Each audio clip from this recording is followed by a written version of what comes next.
Yo, what is up? Welcome into the show. You know what it is. Brand new edition. Sentell, live on Facebook. I'm your host, the sensational Sentell Whiteman. Welcome to the best damn sports podcast, period. The hottest sports podcast in the South. You know what it is. Got a great show today. I plan on having a guest. But as you can see, I'm flying solo. It's just me, but hey, you know, I can make this thing work. I can make this thing work by myself. You know how I do. Gonna get into the NBA, obviously. Conference finals are now set. Got the Boston Celtics versus the Cleveland Cavaliers in the Eastern Conference. Got the Houston Rockets taking on the Golden State Warriors in the Western Conference. I just say we could have just skipped the whole NBA season because I'm pretty sure most of us, I know I did, I had Boston, I had Cleveland, I had Golden State versus Houston. So we basically could have just skipped the whole damn season. So we're going to talk about that obviously more in depth. We'll get into that. Also, After Lunch Sports released list the other day is the top starting quarterbacks of college football. So they actually have a list of 130 quarterbacks who they think will be starting. Obviously, they think they're going to start, but they rank them as the best starting quarterbacks entering this college football season. So I know some of you college football fans will be interested in that because you love football. So I'll get you that list in a few minutes. Also, may talk a little MLB. I know you running. I said MLB. I said a little MLB, not a whole lot, just a little. Just go through some of the standings, see what things stand. Also, hopefully you guys comment. Hopefully some comments from you guys. Hope some phone calls. I had a poll question up earlier on my webpage. Simply put, who is under the most pressure in the Western Conference Finals? James Harden or Chris Paul. And so far, it's been Chris Paul, and I'm kind of surprised by that. Because my basic question to you guys who said it was Chris Paul, who's the best player on the team? It's James Harden, who has finished number 2 in the MVP rank voting the last 2 seasons and probably going to win the MVP this year. That would be James Harden, who had an all-time meltdown in the playoffs last year. That would be James Harden. So to me, I know why you guys went Chris Paul. He's in his 13th season. He's getting older. So I understand it. I get it. I know why you went Chris Paul. But I am definitely putting the pressure on James Harden, the 2-time runner-up for the MVP. He's obviously going to win the MVP this year. So I'm definitely saying James Harden is under the most pressure. But again, I understand why you guys went Chris Paul, given his age, given the fact how long he's been great. For this to have been his first conference finals it is shocking. So that is interesting. Speaking, you know what? I ain't gonna jump to that right now. I'm gonna stay right here on topic.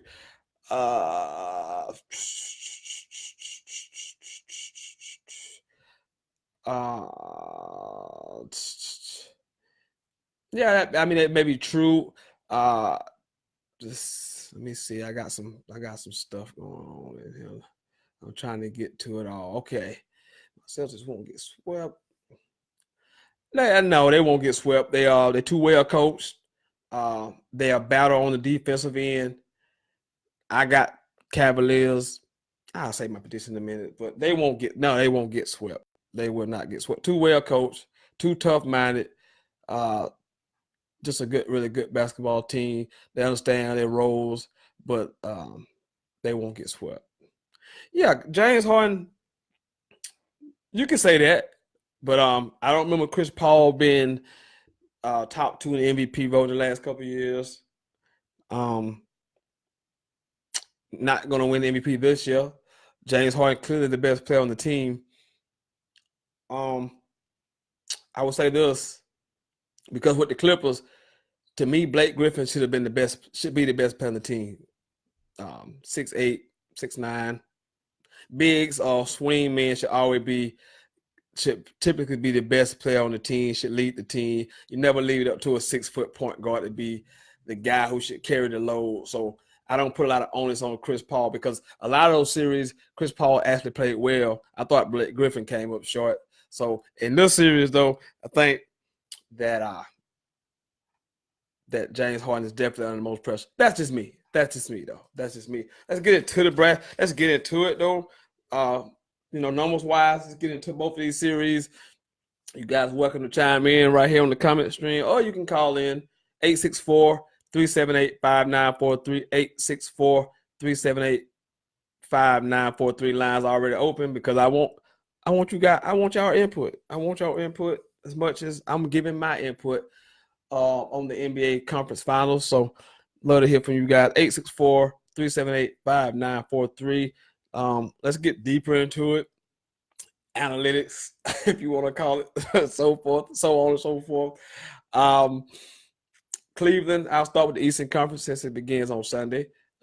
Cleveland beat Boston 2 out of 3 times in the regular season, which means absolutely nothing at this point, because if you look at those games, first game, obviously, we know what happened with Gordon Hayward, Kyrie, new team, a lot of newness to the whole field. But Cleveland won. They took 2 out of 3. LeBron had 29, 16, and 9 the first game. Second game, the Celtics won. LeBron only had 19 points, 7 rebounds, 6 assists. Terry Rozier led the Boston Celtics in scoring. They had 20. And in the game 3, Cleveland, that's after Cleveland made the trade to get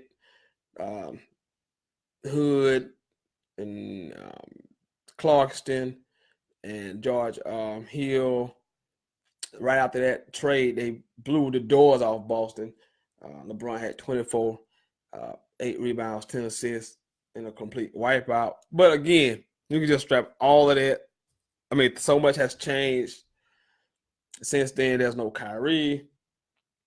Obviously, Cleveland has kind of just gone away from the guy they traded for and went back to the guys who've done it. So it's a completely different series.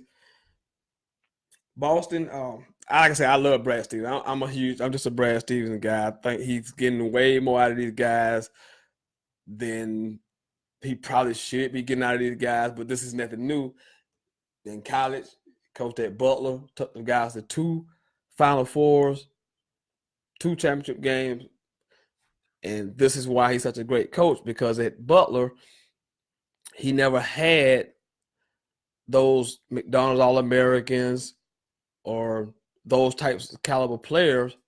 So he had to put a good system in, and now he's carried the system over into the NBA. So no Kyrie, no Gordon Hayward, a rookie, Al Horford, who's been in the league a while, Jaylen Brown, second year in the league, Terry Rozier, really young guy, and it don't matter. It's his system at work. It's a great basketball coach. The Celtics defensively, they were number 3 in points allowed. They were number 1 in defense efficiency. They were number 1 in that. They were number 2 in field goal percentage allowed. So this is a really, really good defensive basketball team. They guard the 3-line well. They were number 1 against the 3 also for its percentage.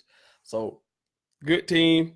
defensive team, but we all know what the challenges are when you play that guy.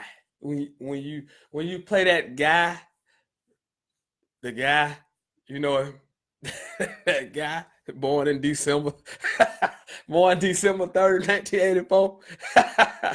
When you play that guy, I mean, everything go out the window. I mean, no one has an answer defensively. I mean, what Boston does have a lot of bodies, a lot of length they could throw at him throughout the series. Maybe try what Cleveland did. I mean, Indiana did, where they just let LeBron go off, get his, try to stop the other guys, because that's what happened in the last series with Cleveland Toronto. The other guys seem to find themselves, specifically one Kevin Love, who I killed on this show a couple weeks ago, and rightfully so, because he was not earning his money. Played well played the last 3 games of the series he was just in, because he didn't play well in the game one against Toronto, but the last 3 games he played really well. So it'll be interesting to see how he plays against this team with Al Horford guarding, who's a really good defender. You know, Cleveland was the number 6 ranked team for its percentage of made threes. They was third in the league in actually making threes, which they made 12 a game. So it'll be, can Boston defend three as well as they did against Philadelphia? I thought they did a really good job of limiting Philadelphia for the 3-point attempts and the makes. Can you do that against Cleveland? I hardly doubt it. Because the 2-3, I mean, it is what it is. I've seen a lot of things in my life. This guy's he's playing out of his mind right now, and I just don't know. I don't think Boston has enough. Even if they had Kyrie and Gordon, I still don't believe they would have enough right yet. But I think the future is bright for Boston, and they only come up. But for me in the series, LeBron gonna do what he want to do. That's just how it works. He's gonna get his. Can you limit the other guys from getting theirs? And here's another thing: without Kyrie, when the game gets tight, when it slows down, where can they go to get a basket? Jason Tatum has been just phenomenal. That's asking a whole lot of a young guy in the conference finals. Because when the game slows down, can you go get me a basket? And without Kyrie, just don't know if they have a guy who can do that. So obviously I'm leaning. I got Cavs in 6. I respect Brad Stevens so much. I respect the way he coaches. I respect the culture. I respect how hard they play. They're gonna do the right thing. They're gonna play hard. They just don't have enough. So I got Cavs in 6. Very respectful. Even if they had Gordon or Kyrie, I think Cavs will still win. Maybe it would go 7, maybe, but it's going 6. The role players for Cleveland starting to find themselves. We already know what that guy we already know what the King gonna do. It's gonna come a game where the Celtics gonna need a guy who can get his own shot, who can make and take and make big shots, and they don't have that guy. You asking a whole lot of Jason Tatum to do that. That's where they're gonna miss Kyrie at. They haven't missed him yet, but this is the series they're gonna miss him when you see the game slow down, and it's gonna be one-on-one basketball coming down the stretch. Can you get a good shot against a set defense? So I got Cleveland in 6. I don't think that's a huge surprise. But again, Boston one of the best defensive team in the NBA.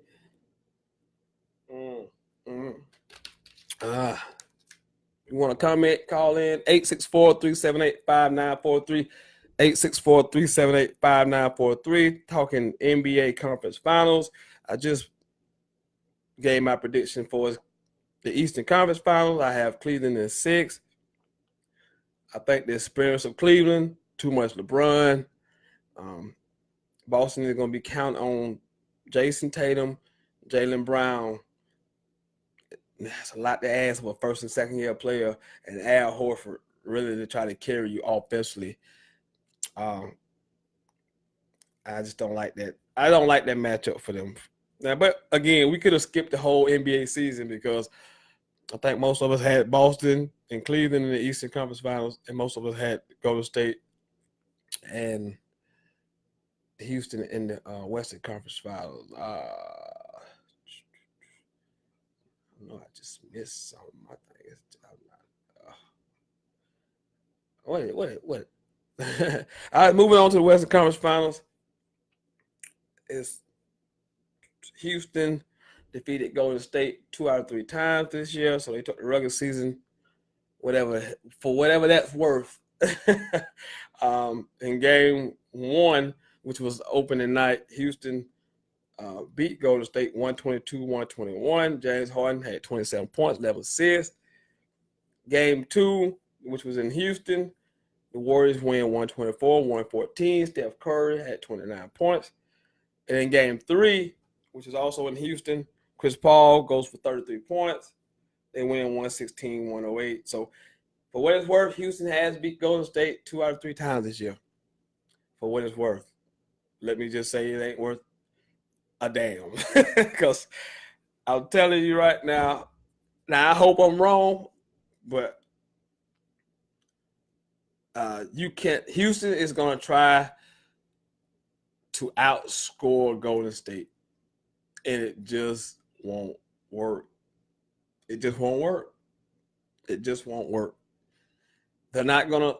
Golden State is really good defensively. That's one of the things that I've always said about Golden State that people seem to always forget. They score a lot of points, and they look fancy with all the threes and up and down the court, but they play defense when it's time to play defense. They can defend you. They were third in the league in field goal percentage allowed. They can defend you.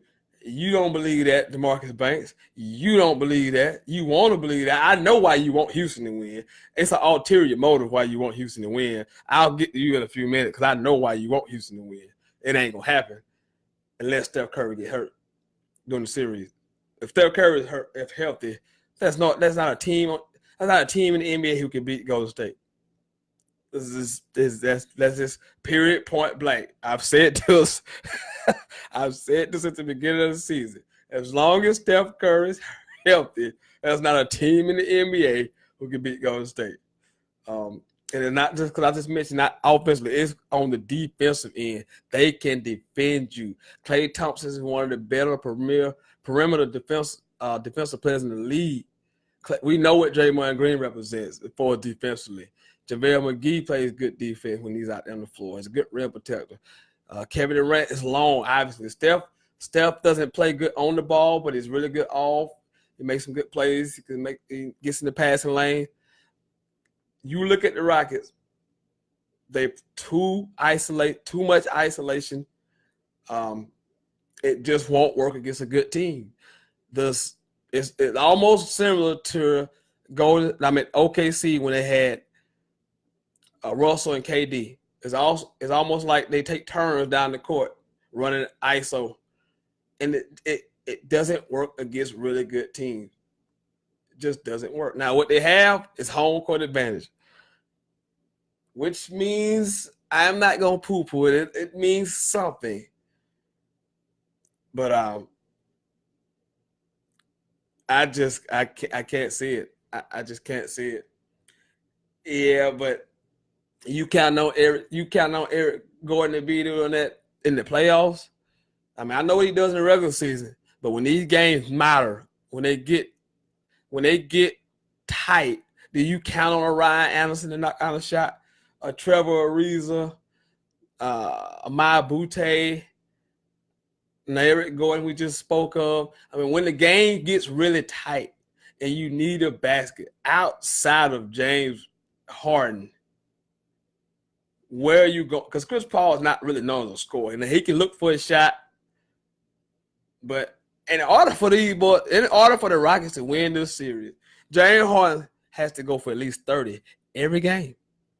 Now, this is not no hyperbole. This is facts. He has to go for 30 every game, and Chris Paul got to go for 25 in double-digit assists. That's the only shot they have.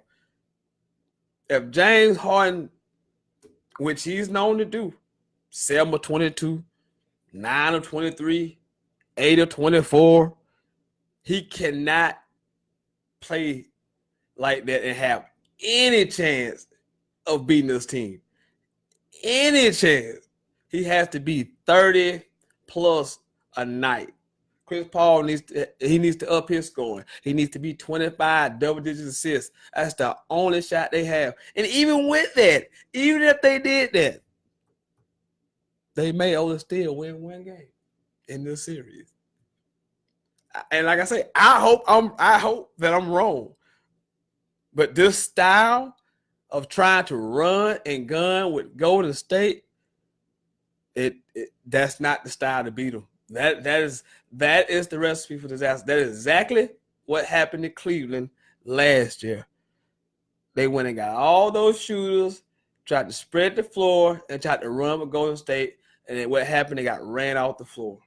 If you remember 2 years ago, now they didn't have Kevin Durant, which is the ultimate mascara, right? Slow the game down, made it physical, made it ugly. And you remember by the time they got to Game 7, if you remember the final score of Game 7 was 90-87. It looked like an old school Eastern Conference basketball game by the end. You remember how Steph looked, how Clay looked at the end of that series, physically worn down, beat up. That's how you play them. It's not, I shoot a three, you shoot a three, they're going to shoot a three, come back out, they're going to shoot a three, we're going to shoot a three. Rockets led the league in made threes, 15. They also led the league in most taken. Their percentage was 14. So they took more three, they made more, but they shot a 36% percentage, which was 14th in the league. So I don't like the idea of trying to run and gun with this team. They just got too much firepower. They got 3 of the top 10 shooters in the history of the game on one team. One might be the greatest shooter we've ever seen. So this idea you're going to run it down the court with this team is crazy. But that's who they are. That's who D'Antoni has always been. So that's what they're going to try and do. It's not going to work, but that's what they're going to try and do. And it's going to fail miserably.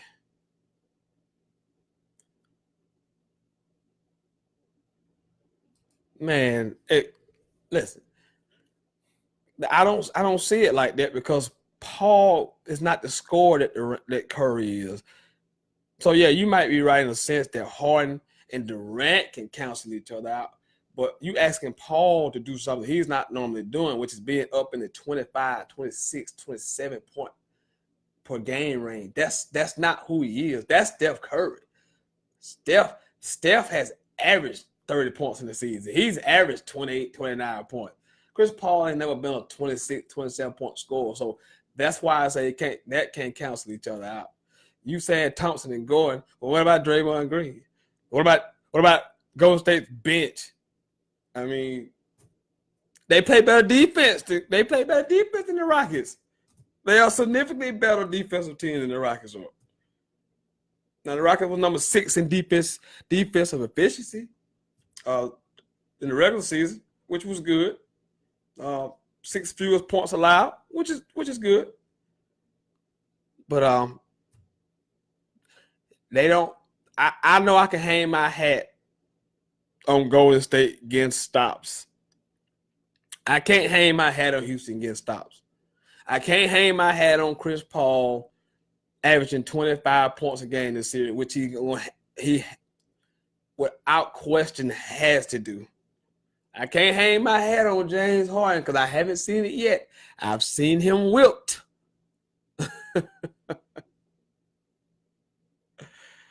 If you listen, see, you want Houston to win. And I know what you're doing, okay? I know what you're doing. You ain't fooling me. I know what you're doing. You want Houston to win. It's okay to admit that. But to even say anything is equal about Golden State and Houston it's wrong. It's wrong on so many levels. It's wrong. Now, I thought Houston could beat Golden State when Steph was out. I said, okay, this series could go either way now. Houston got a chance. When Steph came back, that chance went awry. They're not beating Golden State. Now, if they win game one, it could be an interesting series. But I think Golden State is going to go in there game one, be ready, because they're going to be ready because this is perceived to them as a challenge. And Houston has been awfully chatty. It's been talking noise. So you can expect Golden State to be focused and ready to go come Monday night. I think they come out and just beat them like a drum the first game. I think Golden State beat them like a drum. I really do. I hope I'm wrong. I want Houston to go a long way.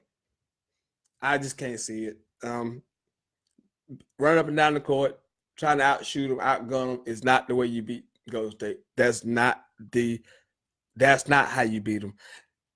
And really, since they added Kevin Durant, you could try to slow the game down, but now they have a guy you can dump the ball down to in the paint, in the post, and get you some easy jumpers, couple layups. When before it was really just Steph and Clay shooting jumpers, so you could beat them up, maybe get physical with them, tire them out. You know, I did.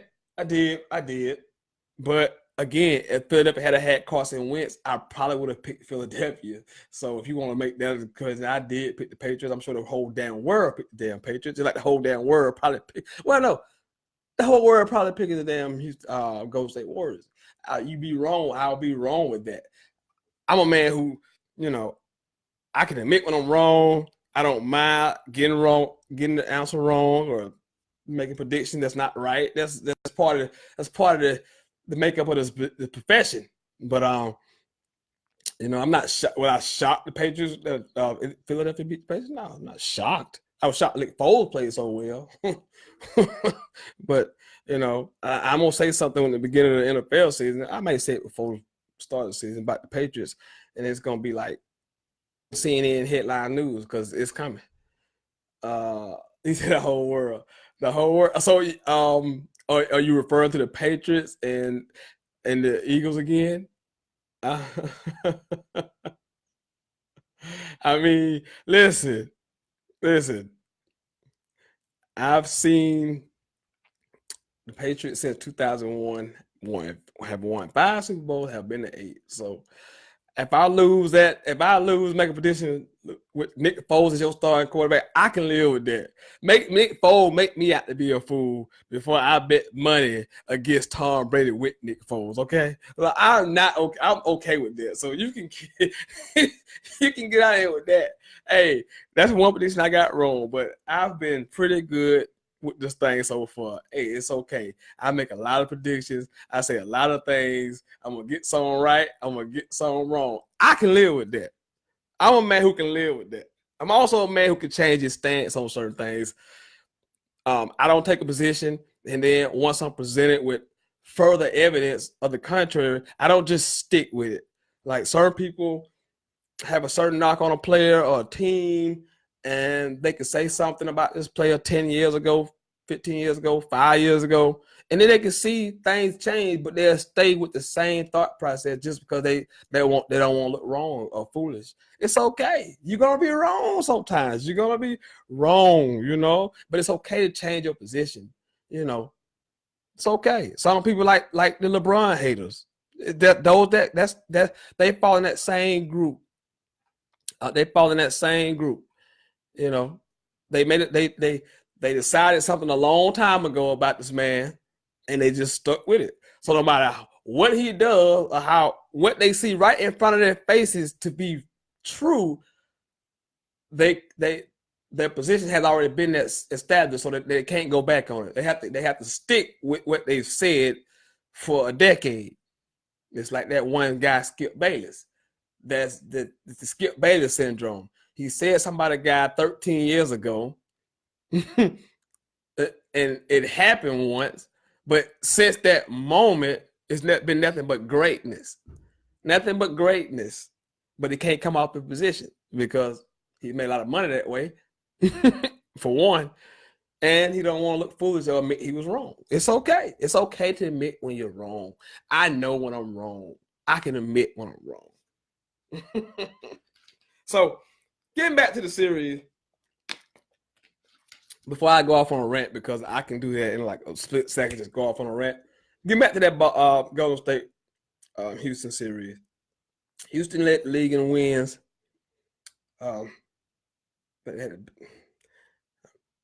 So I'm not gonna be disrespectful. I'm gonna pick Golden State in 6. I'm gonna give Houston 2 wins, even though my better judgment tells me it's probably a 5-game series. Even though my better judgment tells me it's a 5-game series, I'll give Houston 2. But I have Warriors in 6, Cavaliers in 6, which means for the 4th year in a row, which is just unbelievable to even think about. We're reaching ridiculousness at this point. It would be Cleveland and Golden State. It's not what's the known when you get past trilogy? What's after trilogy? What's after that? You know, it's like, so it's crazy.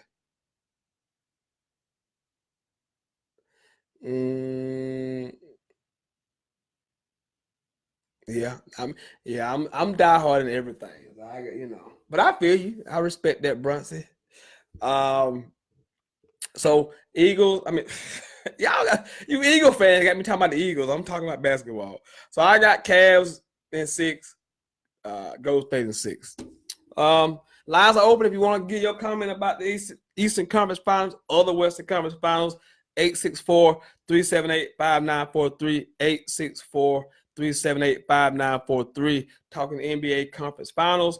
Your thoughts, your opinions. I gave you mine. Cavs in 6, Rockets in 6. If you differ, if you think otherwise, call in. Also, poll question: who's under more pressure, Chris Paul or James Harden? I say James Harden. A lot of you guys said Chris Paul. I would like to hear why you think it's Chris Paul. I think I know why you picked Chris Paul, but to me, it's clearly James Harden. Well, is that what they call? I can't even pronounce that. I'm not as smart as you. I can't pronounce that word. I can't pronounce that word. When you mentioned, I got a phone call. Caller, what's up? What's up, man? It's Banks, man. What's going on? What you got for me? What coming to a question? You don't think Chris Paul can guard Curry? Well, defend him, keep him in check a little bit? A little bit, but you and I both know these elite offensive players cannot be stopped. They can't. Yeah. So I mean, but Chris Paul, he can dog him, but the problem that I have with what's going to happen with the Rockets is they're going to try to outrun and gun the Warriors, and it's just not going to work. Well, like if you paid attention to the Pelicans series, when the Pelicans was running in their up-tempo pace, of course we know the Pelicans don't have enough to beat them. No. Their up-tempo pace kind of gave the Warriors a little bit of problem. By a little bit, you mean a 4-1 series win? Yeah, but of course, they have enough firepower. The game within the game. But the pace kind of wore down Golden State just a little on the defensive end, I think. It's hard to say. When you get these series, and you've been watching these series long as I have, you can almost see a team when they get a lead. They had a 3-0 lead, right? They had a 2-0 lead. And it's almost like when that home team comes back, you can almost pencil that home team gonna win the third game, right? Right. They're gonna feed out the crowd. Role players gonna play better, and the road team is like, we already got the 2 at home, so we're comfortable, right? Now, right. So how much is that was Golden State knew we had them in our back pocket, and how good is. I mean, I don't think New Orleans was that good of basketball. I don't think as a whole they were that good. Right. Because of course, those jump shots Rondo was missing because he's not a shooter. He's more of a pure point. Mm-hmm. Chris Paul knocked those down. So I mean, now I know you have an ulterior motive for why you want the Rockets to win. So do you actually believe the Rockets going to win, or you just want them to win? I want him to win. See, I know you. I know you well. I know exactly why you want Houston to win. It's okay. It's okay though. It's okay. Hey, but I think they got a good chance though, man. I just won't sit here and say, the Warriors gonna dominate them. I actually believe they have a good chance because I look at the bench, man. That's a pretty good bench. They got a good bench, but I mean, this is crunch time. So you depending on Ryan Anderson and Eric Gordon and these guys to make these same shots they made in the regular season. Right, but the Warriors bench is not what it used to be, man. In my opinion, it's not as deep as it used to be, but you still got Iggy, you still got Livingston. Now you got Quinn Cook come off the bench. He plays well. And when they want to go big, they can bring JaVale McGee, he's been playing really well since he got with the Golden State. So they still got some guys. But I mean, that what they call that line, the Hampton Five, when they put that Hampton Five out there. I think Capella. I don't think Draymond can really handle Capella. Not saying Capella's an elite offensive spectrum, but he's been playing like high quality ball, man. Oh, I think that'll be a tough matchup for Draymond. But we don't expect Draymond to do anything offensively anyway. It's really on the defensive end where he gonna make his hay, because when they make the switches from James Harden or when Chris Paul, that's who usually end up on the guard. Draymond usually ends up on the guard on the switch, and he can hold his own. And that's the issue, because they're gonna come out of court. Chris Paul gonna run it one time, and next time they come out of court with James Harden. See the other guys, but them guys gotta play huge. Them two there gotta be huge. Yeah, they have to be big. I agree with you on that. But next year when LeBron go to Philly, it's over with anyway. And I guess you will be a 76ers fan. Well, I guess we need to get our flight together because we going to Philly, baby. God. Oh, you guys are awful. I can't stand you people. Thanks for the call, man. All right, man. Thanks for having me. Oh, my God. I can't stand you people. God, it's okay to like a guy, but Jesus Christ. I know it's tough in basketball. It's hard in basketball because you fall in love with the guy and not the team. So I know it's hard. It's rough, right? But jeez, Christ, show some lawyers. I can't deal. I can't even deal, man. That's a guy who thinks he wants Houston to win. I forgot to ask him what his prediction was. He don't believe Houston to win. He just I know why he wants them to win. Anybody else want to chime in on the conference finals? 864-378-5943. 864-378-5943. Just switching gears for a second, but if you want to call in, talk about that, that's fine. Okay. Caller, where you calling from? What's your name? It's Mr. Bronxy Jenkins calling from up? South Carolina. What's up, man? Not much. How you? I am wonderful. You need to turn me down in the background. Oh, okay, I can do that. I just want to hear that. Yeah. So, just talking about loyalty, man. Run me through that, man. Like, how is the NBA like that? Like, say, I ain't got no favorite NBA team. It's like that. But like these cats be like, oh, yeah, you know how it was when LeBron was with Miami. Everybody had a Miami jersey. And these supposed to be so-called sports. Yes. Like people, they ain't like no female chicks just like, oh, I hate LeBron, Miami. I don't understand that. Like, why is basketball like that? I said I mentioned it before you even called. Star power, man. It's somebody you fall in love with the player and the team. And it wasn't like that back in the old days when we was kids and our parents, fathers and uncles had teams. They didn't care about no star power. They was like, whoever they had, they was riding with. That's who they.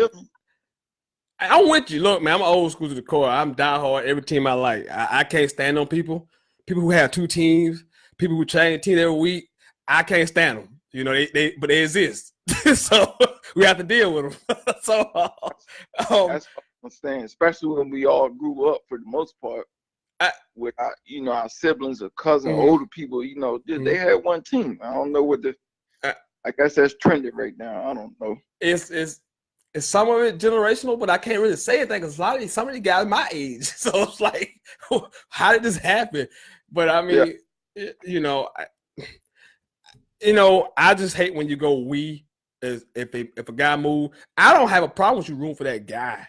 Because I root for LeBron to do well. I'm a LeBron supporter. I'm a Brooklyn Nets fan. Don't get it twisted.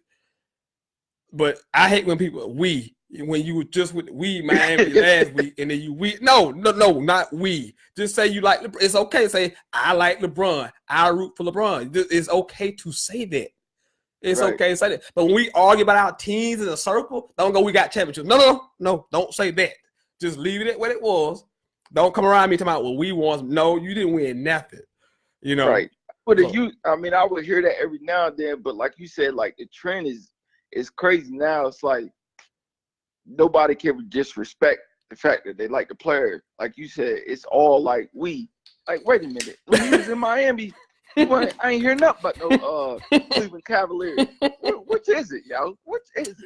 I mean, like, how do you go from one city to another saying we? Like, you think this okay? How do you think this okay?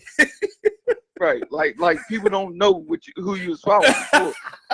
I try to go at him so hard on Facebook. I go at him, because I don't like it. I can't stand it because a man like me who's suffered, I've suffered. You just want a chip, so you good right now. I've suffered. But we went through it, though. I know. I've sat here and suffered with these teams that you see before me. I've suffered. And then I get to see these guys next week, like Warrior fans. They would never know Warriors fan back when Baron Davis was playing. They can't even explain the old jersey before the new one came out. Jason Richardson was running around. I never heard a Warriors fan. Then you go on Facebook, you see Warriors fans. I'm like, oh my God, really? A Warriors fan? Really serious? Come on, man. They don't even know Mark Jackson was the old coach. They don't even know. That's how new they are. That's how new. It's almost like a societal thing. Sports is coming that way because there's no loyalty in society no more. So it's creeping to your sports, right? Right, that's true. Because that's how it works. I mean, but you know what you gotta do? Like me and you doing right now? You just gotta call them on that bull. You just gotta call. Yeah, you're right. Because I'm not gonna sit here and take it. I'm gonna call you on your bull when I know for a fact you was rooting for somebody else 2 weeks ago. You got this jersey, now you got this jersey. I'm gonna call you on your bull. I know you is, man. That's all I had, brother. And you're gonna have to let me know. Shoot me an inbox, man. When we still need to talk about that baseball segment with college baseball, man. You said college? I don't know if I missed it. You said college? Yeah, because we talking about scholarships. Yeah. Make sure you inbox me, man. We could just kind of start the program with that one day, and we can just kind of talk our way through it, and you can let me know all about it. Because, like I said, I was intrigued by it when I heard it. Yeah, I'll definitely do that because I know they about to roll into the postseason, man. Yes, it is. Yes. It's crazy, man. And I'll have a little super regional kind of thing. I'll try to get as much as I can in. I'm just not big on college baseball. Yeah, I mean it's same here. I mean it's hard to follow, man. You got too many teams.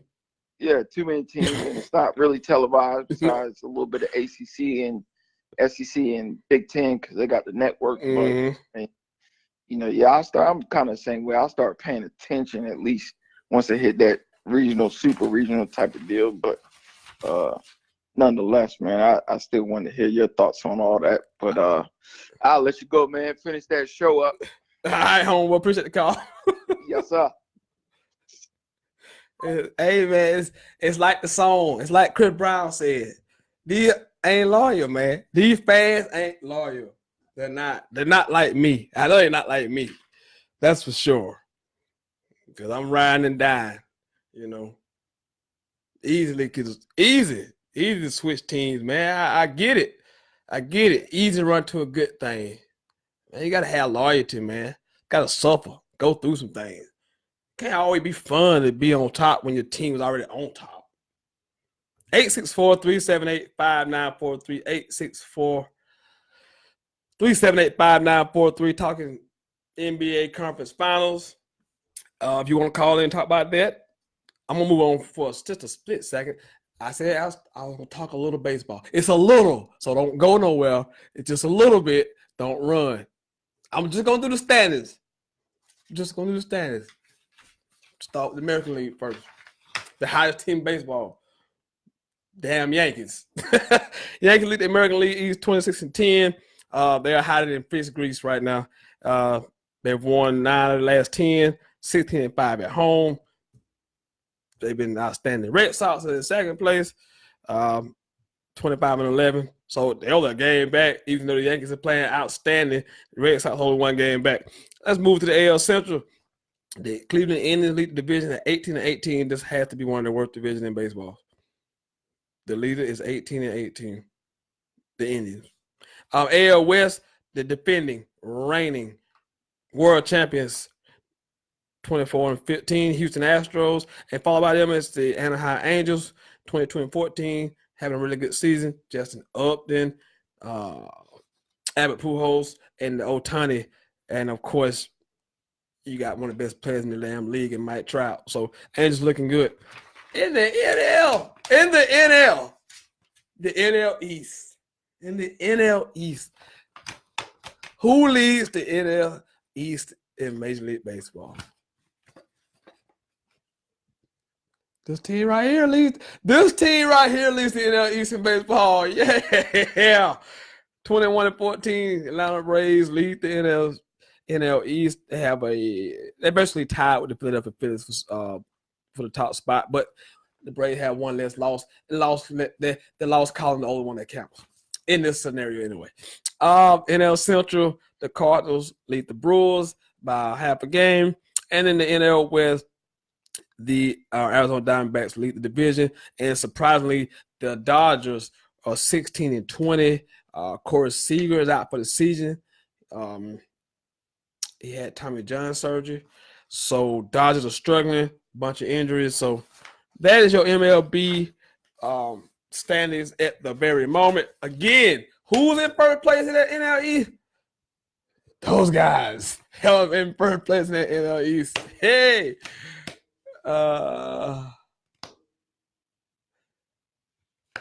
Yeah, that's a good question. What will they do with it? To me, if a guy is good, you just got to play him. I mean, whether he's a pitcher or not. You remember most of the time when high school and college, usually the best player on the team was the pitcher. Usually the best player on the team was the pitcher. And I just mean not just mean pitching. Also as a hitter, he usually was the best player on the team, through high school and college. So this guy can hit and pitch. You just got to play him. You just got to play him. I mean, when he's not pitching, he need to be DHing. I mean, it's not a whole lot of risk DHing, but he got to be out there. I mean, he has to be out there. But that lineup with Pujols and Trout, Justin Upton, and Ohtani, they can get some stuff done.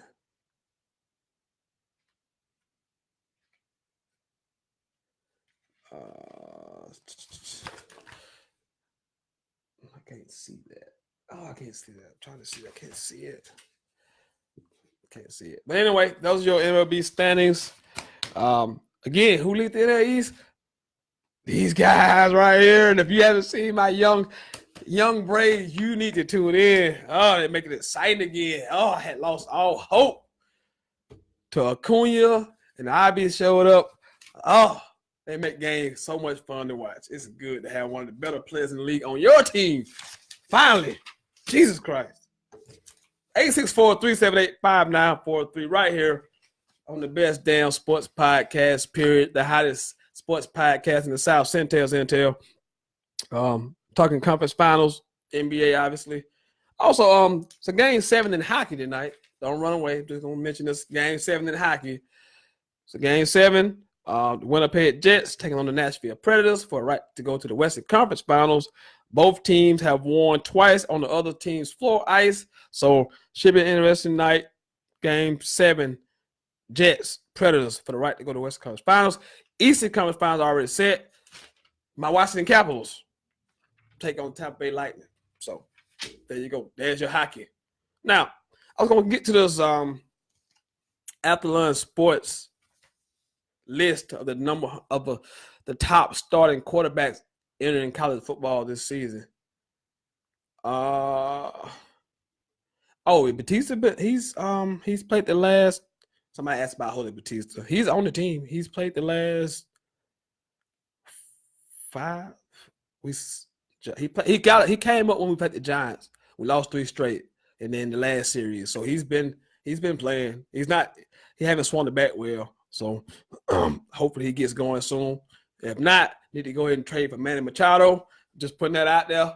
Manny Machado on the block. Just putting that out there. Atlanta. You want to go get a third baseman, a young third baseman, Manny Machado is out there. That's all I'm saying. I seen Buck on earlier. That's Buck guy. That is Buck Dennis guy. He loves some Manny Machado. I want to get to this after-lunch sports list, top 100 quarterback, he got all teams, the 130 Division I college football teams listed with a quarterback. I'm not going to go there for. I'm going to probably go to 50, but I'll give you some notables, some guys, some teams that we root for, people you may know. So I'm going to give you some guys down in the bottom then I'll get to the top 50 and just go from there and read off some of the guys. At 94 out of 130 starting quarterback, they have Felipe Franks, quarterback from Florida. Again, this is projection. He also assuming that this guy's going to start. So he assumed this guy's going to start the season at quarterback. Obviously, Felipe struggled last year, 9 TDs only with 8 picks, only completed about 54% of his passes. So that's Felipe Franks. Number 85 is Miles Brennan. Only reason I mentioned him is an LSU kid, and he was a big high 4-star quarterback coming out of high school. He's only thrown 24 passes in his whole college career. So be interesting to see what he does. 78 is a familiar name. Most of you may know DeAndre Johnson, famously known for punching a woman in her face at a nightclub.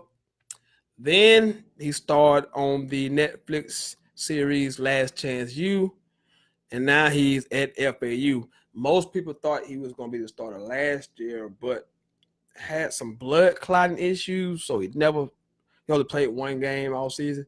So he's 78 on this list. So it'd be interesting to see how he plays this year.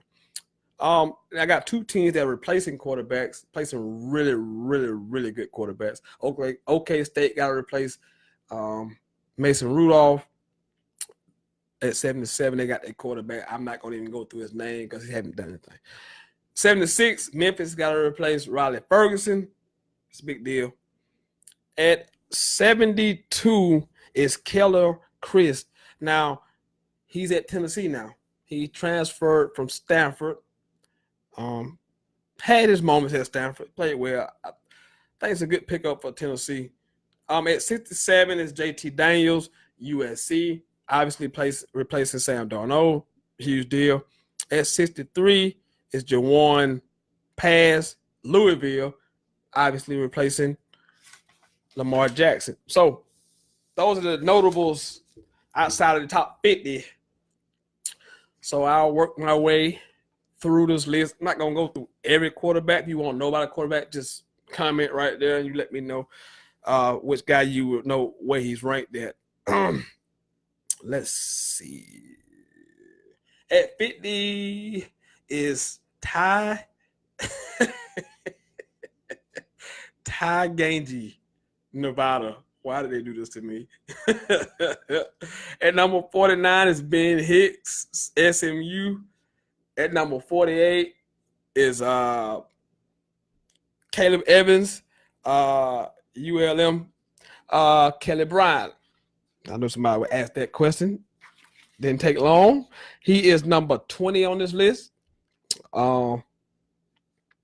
Replacing Deshaun Watson was no easy task for Bryant, but he threw for 13 touchdowns, 2,800 yards, and added 665 yards and 11 touchdowns on the ground.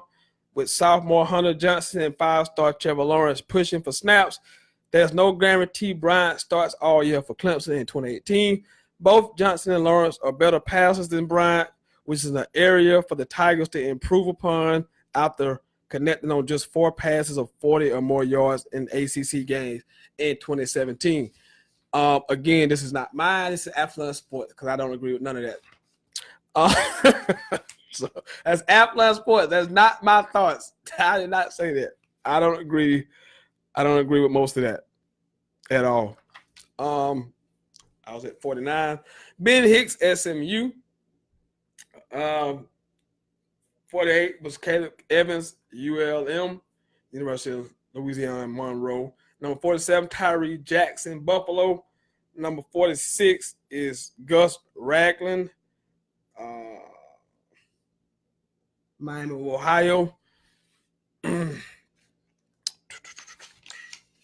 That's 50 through 46. 45 is Jonathan Banks, Tulane. At 44 is David Blow, Purdue. 43 is Brandon Winbush, Notre Dame. 42 is Nick Starkle, Texas A&M. 41 is KJ Costello, Stanford. At number 40 is Tyquan Marshall, Georgia Tech. At number 39 is Malik Rozier, Miami. 38 is Daniel Jones from Duke. 37 is Clayton Thorson, Northwestern. At number 36 is Manny Wilkins, Arizona State. At number 35 is Kyler Murray, Oklahoma. Be interesting to see how he played replacing Baker Mayfield. Big 5-star recruit out of high school who went to Texas A&M, since transferred to Oklahoma. So interesting to see how he plays this coming season. At number 34 is Sam Ehlinger, Texas. At number 33 is Kyle Kemp, Iowa State. Number 32 is Charlie Brewer, Baylor. At number 31 is Tyler Huntley, Utah. At number 30 is James Blackman. James Blackman, Florida State, is 30 on this list. Came in, did some really good things. Threw for 2,000 yards, 19 TDs, and connected on 4 passes of 50 yards or more. So he has James Blackman, not DeAndre Francois, but James Blackman also at 30. That is high praise for the young kid who was a true freshman last year. At number 29 is Jordan Tamu, Ole Miss. At number 28, Dwayne Haskins, who is replacing the 9-year senior JT Barrett. I swear I looked at this list and I saw JT Barrett's name. I wait a minute. I was like, hold up, wait a minute now. There's no way JT Barrett's still in school. Now, he's been here for 8 years. There's no way he's here. My eyes did deceive me. He wasn't on here. But Dwayne Haskins replacing JT Barrett is number 28. 27 is Nate Stanley. Did some good things for Iowa last season. At number 26 is Nathan Rook, Ohio University. At number 25 is Alex Honeybrook, Wisconsin. Threw for 25 TDs last year, over 2,600 yards. But it was a bit of a turnover machine, 15 picks last season. But hopefully he can cut down the turnovers and improve the overall numbers. At 24 is Kyle Shermer. Kyle Shermer is also the son of Pat Shermer, who is now the coach of the New York Giants. So there you go. At number 23 is Eric Dungy, Syracuse. Really good quarterback, though. At 22 is Malcolm Perry, Navy. At 21, Justin Hansen, Arkansas State. At number 20, we already mentioned Kelly Bryant, Clemson. At number 19 is Josh Jackson. So this list is already wrong because they got Josh Jackson ahead of Kelly Bryant. So the list is already invalid. At number 18 is Brent Stockstill, Middle Tennessee State. At number 17 is Brett Rippin, Boise State. We all know that last name, right? Mark Rippins. This is Mark Rippin's kid. At number 16, Mason Fine, North Texas. At number 14, is Jake Bentley, South Carolina. List is already embedded. I'm just kidding. I like Jake a little bit. Shouldn't be ahead of Kelly Bryant, but I like him. At 13, Ryan Finley. I actually think Ryan Finley should be high on this list. I'm big on Ryan Finley for some reason. I don't know what it is. Threw for 1,300 yards last year, 6'2" TDs, and 65% police ratio. I think he should be higher. At number 12 is Brian Lewerke, Michigan State quarterback. This is a really good quarterback. Got a lot of pro potential. At number 11 is Jake State from. You all know what Jake did last year. I think he took over the job from. God, I know his name.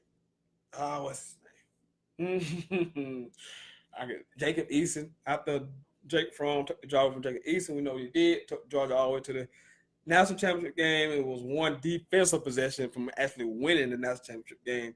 At number 10 is Nick Fitzgerald. At number 9 is Jared Stidham, so a runner SEC quarterback back to back. At 8 is Justin Herbert from Oregon. Missed 5 games, but still threw 15 TDs, over 1,900 yards passing. At number 7 is Jake Browning. We know what he represents. Didn't have as great a season as he did 2 years ago, but he'll be back again. At number 6, a guy I really like a lot, even in the next level, is Drew Lock from Missouri. Not a lot of notoriety, but he threw for 3,900 yards and 44 TDs last year on a terrible football team. So I got a lot of respect for Drew Lock in Missouri. Number 5, Mackenzie Milton, UCF. You know what UCF did last year, and he was the quarterback, 4,000 yards passing, broke the school record, 37 TD passes. It was outstanding. Khalil Tate, if you haven't saw him play for Arizona, dual threat, can do it all. Should have a breakout season this year. Number 3 is Trace McSorley. We know what Trace McSorley represents.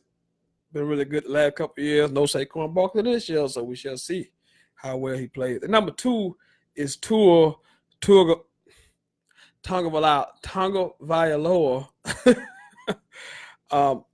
That's kind of high for a guy who only played like one half of football. He's number 2. Not sure I'll have number 2. But we get to number 1. Number 1 quarterback heading into 2018, according to After Lunch Sports, is, drum roll please, Will Grier, West Virginia. I said that with such pain in my chest because, as you all know, Will Grier started his career at Florida. He threw for over 3,400 yards last year, 34 TDs. It's despite missing 2 games. So Will Grier is your number 1 quarterback in the 2018, according to After Lunch Sports. It'll be interesting to see all these lists come out throughout the season, preseason, where these quarterbacks rank at that point. But this is the first list that I've seen of the quarterbacks heading in 2018. And Will Grier is your leader in the clubhouse. He was the number 1 quarterback according to After Lunch Sports. 864-378-5943. 864-378-5943 right here on Sentell's Intel. If you want to get in before I get out of here, might stay another minute or 2, maybe try to get a phone call. If not, I'm going to get out of here. I'll be back next Monday night. And remember, once the show is over here, you cannot watch it back on Facebook. You have to go to my YouTube channel, which is Sentell's Intel. Check it out right there if you didn't watch it live. And while you're there, you know what to do. Subscribe to the channel, people. It's simple. Go there. It's a little red tab, says subscribe. And that's what you do. You just click right there, and then you can see the hottest sports podcast in the South in its entirety if you didn't catch it live. I want to thank everybody for tuning in tonight. All the phone calls. and comments. So all of that was good. I say I stay a few more minutes. I don't see anything happening. So until Monday night, this has been Sentell's Intel, the hottest sports podcast in the South, the best damn sportscast pad. That's what happened with live TV. I said so much. The best damn sports podcast, period. I will see you Monday, guys. I'm out.